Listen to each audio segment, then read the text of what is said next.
Hello दोस्तों, बी डीकेटीएन फेल इंडियन 12th क्लास के एक और अच्छे से शॉर्ट आंसर्स कुछ लेके आपके लिए आए हैं। मोस्ट इंपॉर्टेंट है और ये बाकायदा एक पूरी प्लेलिस्ट बना दी गई है सिर्फ शॉर्ट आंसर्स की, ठीक है। और यहाँ पर मान के चलिए 1 2 3 4 5 ये लिखे हुए हैं, 6 7 और 4 5 और कुल मिला के आप 10 12 शॉर्ट आंसर पढ़ लेंगे तो आपका काम अच्छी तरीके से हो जाएगा। तो कुल मिला के इतने ही पढ़ने, इसके अलावा कुछ बहुत ज्यादा पढ़ने की आवश्यकता नहीं है।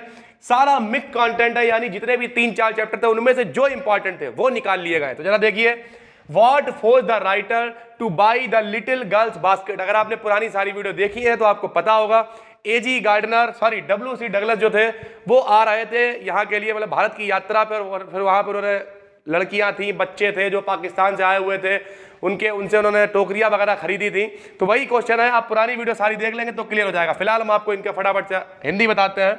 वॉट फोर्स द राइटर, यानी राइटर को किस चीज ने फोर्स किया या मजबूर किया to buy the little girls basket, यानी छोटी जो बच्ची थी उसकी टोकरी खरीदने के लिए। तो बहुत सरल था, उसने क्या किया था, जब उसके हाथ भर गए थे तो उसने सोचा था कि वो जो लड़की है उसे वो क्या करेगा, कुछ पैसे दे देगा। लेकिन जब उसने पैसे दिए तो लड़की ने पैसे लेने से मना कर दिया, उसकी आंखों में आंसू थे, एक्चुअल में वो रो रही थी। तो राइटर को लगा हमें इसकी मदद करनी चाहिए और इस तरीके से उसने उसकी टोकरी को खरीद लिया। तो आंसर में क्या लिखेंगे आप, the refusal of the money. Refusal of the money का मतलब, रिफ्यूजल मतलब होता त्याग देना, ऑफ द मनी मतलब पैसों को एज ग्रेट्यूटी का मतलब होता है उपहार। तो as gratuity by the little girl forced the writer to buy the basket, यानी जो रुपए उसने उपहार के रूप में दिए थे उसे, वो देना चाह रहा था कि ऐसे ही रख लो तुम, हमें कुछ नहीं चाहिए है।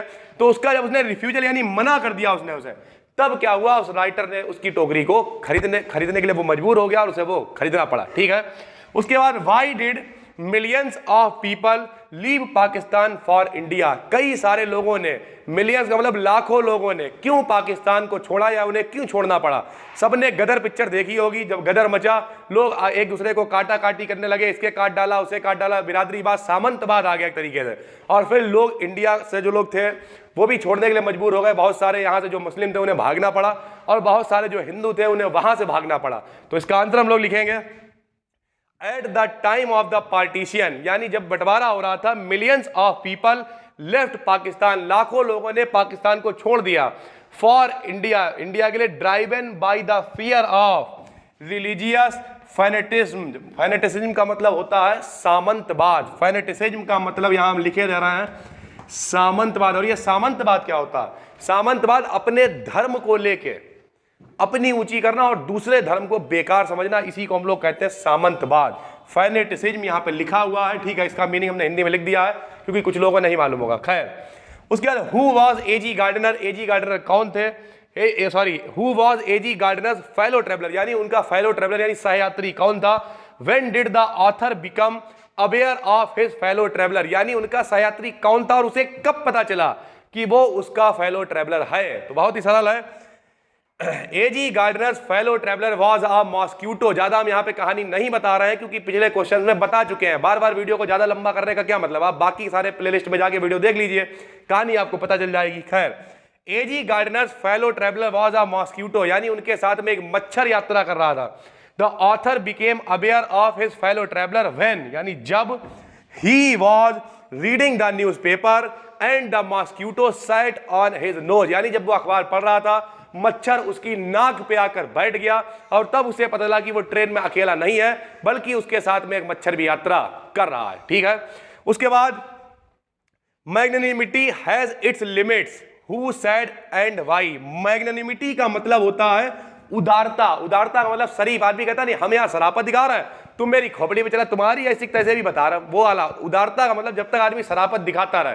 तो उसने कहा मैग्नेनिमिटी हैज इट्स लिमिट्स, यानी उदारता की भी एक लिमिट होती, सीधेपन की भी एक सीमा होती, क्योंकि आम आदमी सोता हुआ शेर है, अगर उसकी हट गई तो आगे का डायलॉग आपको पता है। तो कुल मिला के it's limit, who said and why, ये किसने कहा और क्यों कहा। तो यही कहा जब मच्छर ने उसे दुखी कर लिया, उसने अच्छा फिर आओ साइड में आ जाता। लेकिन हालांकि बाद में भी मच्छर ने दुखी कर लिया, वो कर कुछ नहीं पाया मच्छर का, और बाद में फिर उसने यही कही चलो ठीक है यार छोड़ दे रहा है, उसे भी हक है यात्रा करने का। तो द राइटर सेड इट, यानी राइटर ने यह कहा बिकॉज, क्योंकि ही वॉज एंग्री, क्योंकि वो गुस्सा था, विद हिज फेलो ट्रैवलर, अपने सहयात्री के साथ, मॉस्क्यूटो यानी मच्छर के साथ, who had continuously disturbing him, जो उसे लगातार डिस्टर्ब कर रहा था, लगातार परेशान कर रहा था। एक्चुअल में आपको पता होगा, जो लोगों के पास एक्सपीरियंस है, दुनिया की सारी बातें एक तरफ और मच्छर का परेशान करना एक तरफ। जब मच्छर, अगर आपने देखा होगा कभी कभी क्या होता है, बहुत सारे लोग मच्छरदानी में सोते होंगे, ठीक है, और बाई चांस मच्छरदानी में एक मच्छर घुस जाए, फिर बड़ा रमल होता है, आदमी कभी कंबल ओढ़ता है, सबसे बड़ा खेल क्या होता है, कंबल के अंदर मच्छर आके जो है गाना सुनाता है, फिर लोग क्या करते हैं, एकदम से कंबल खोलते हैं, फिर ओढ़ लेते हैं, सोचते हैं मच्छर चला गया होगा, लेकिन वो फिर अंदर ही गाना गा रहा होता है। तो मच्छर की परेशानी बहुत खतरनाक होती है। वही उसने परेशान कर लिया था राइटर को भी, उसने कहा कद्दू में गई उदारता, वैसे आए बहुत देर हो गई, जरा साइड में, फिर वो मारने के लिए उतर आया, वही वाली बात। फिलहाल Why did the writer decide to punish the fellow traveler? यानी उसने क्यों डिसाइड कर लिया अपने सहयात्री को पनिश करने का, यानी सजा देने का। The author said, राइटर ने कहा, that the limit of magnanimity was over, यानी उदारता की सीमा ओवर हो चुकी है। He would punish him by putting him to death, यानी वो उसे मौत के करीब ले जाएगा, मार डालेगा और तब उसे सजा देगा, क्योंकि उदारता की भी एक सीमा होती है। अगला क्वेश्चन है, व्हाट आर द एडवांटेजेस, यानी फायदे क्या हैं of travelling alone in a railway compartment. अगर आप रेलवे मतलब यात्रा कर रहे हैं एक डिब्बे के अंदर, वो भी बिल्कुल अकेले सन्नाटे में, गुमनाम है कोई, इस तरीके से, तो क्या फायदे हैं, राइटर क्या बताता, आप क्या बताते हैं, वो भी आप बता देते हैं कमेंट में, लेकिन हम कमेंट बंद कर देते हैं। चलो इस वीडियो का कमेंट खोल देंगे और फिर बताइएगा कि क्या फायदे हैं। नहीं खोलेंगे, हटाओ, बीन बजाओ। तो अकॉर्डिंग टू द ऑथर, यानी ऑथर के according, travelling alone in a compartment, यानी एक कंपार्टमेंट में, या तो सबसे बड़ा फायदा तो यह है, जो भी प्यार से मिला हम उसी के हो लिए, जहां पे खटिया मिली हम वहीं पे सो लिए।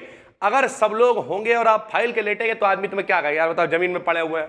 अगर मान लिया डांस करेंगे तो लोग देखेंगे लगता है भिखारी, ये पागल है। गाना गाएंगे तो दिक्कत है, अपने आप से बातें करेंगे तो पक्का पागल समझ लेंगे।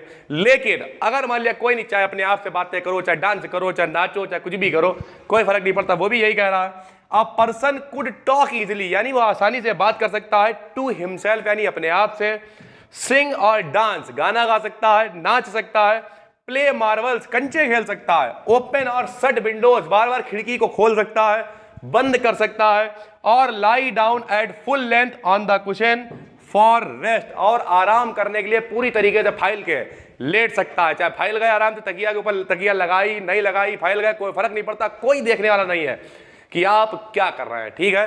तो कुल मिला के इस तरीके के ये 6-7 बहुत ज्यादा इंपॉर्टेंट शॉर्ट क्वेश्चन, उम्मीद करते हैं आपके काम में आएंगे। डेली आपके पास वीडियो पहुंच रही है, पूरी प्लेलिस्ट बनी हुई है, जुड़ जाइए चैनल से, बन जाइए डीकेडियन और फील कीजिए कुछ इंडियन। हम मिलते हैं आपसे एक और वीडियो में, तब तक के लिए जय हिंद, जय भारत।